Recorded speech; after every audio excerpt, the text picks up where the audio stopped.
Assalamualaikum. This is Rolly the Voice sa Kilabon. Okay, kakatapos ko lang pong sumalang dyan sa smartphone.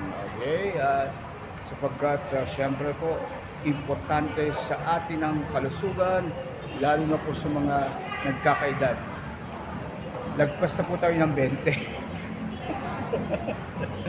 Okay, alam niyo na yun, computer na lang. Okay. Okay, sige po, 50 plus na ako.